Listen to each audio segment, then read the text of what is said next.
بسم اللہ الرحمن الرحیم۔ السلام علیکم ناظرین، آج ہم بات کریں گے اگر عورت کو خلا یا طلاق ہو جاتی ہے تو ان صورتوں میں عورتوں کے کون کون سے حقوق وابستہ ہیں۔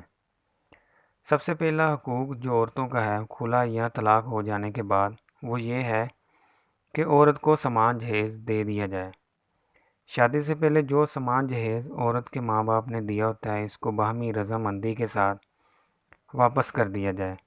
اگر ڈسپیوٹ زیادہ بڑھ گیا یا شوہر سامان جہیز واپس نہیں کر رہا تو عدالت سے رجوع کیا جا سکتا ہے۔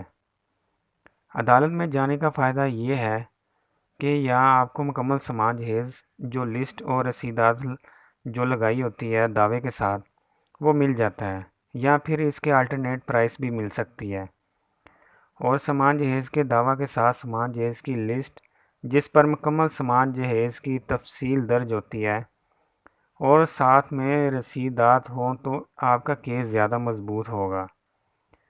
دوسرا رائٹ یہ ہے کہ عورت کو طلاق بھی نہیں دی اور اسے تشدد کر کے گھر سے نکال دیا تو اس صورت میں عورت کا یہ حق ہے کہ اسے خرچہ نان و نفقہ دیا جائے۔ اگر طلاق بھی دے دی تو پھر بھی اسے عدت تک کا خرچہ دیا جائے۔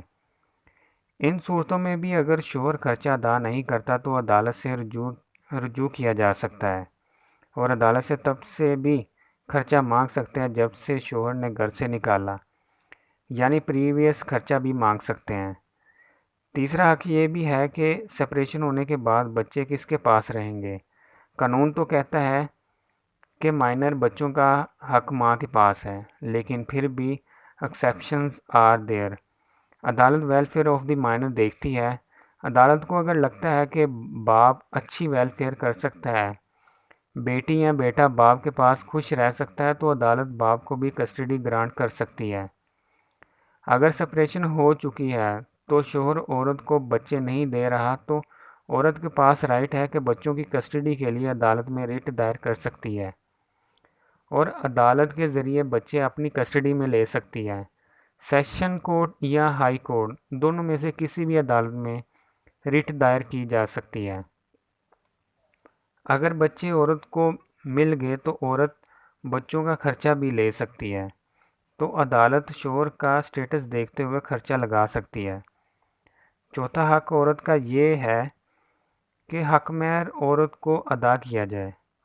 طلاق کی صورت میں اگر تو معجل حق مہر تھا وہ تو شادی کے وقت ادا کر دیا جاتا ہے۔ اگر غیر معجل ہے جو حق مہر ادا نہیں کیا تو اس صورت میں جتنا بھی حق مہر ہوگا وہ ادا کرنا پڑے گا۔ اگر شوہر حق مہر ادا نہیں کرتا تو بھی عدالت سے رجوع کیا جا سکتا ہے۔ یہ تھی تمام چیزیں عورت کے حقوق سے وابستہ ہیں، اس لیے میں نے یہ تمام چیزیں آپ کو بتا دی ہیں۔ اپنا خیال رکھیے گا۔ اللہ حافظ۔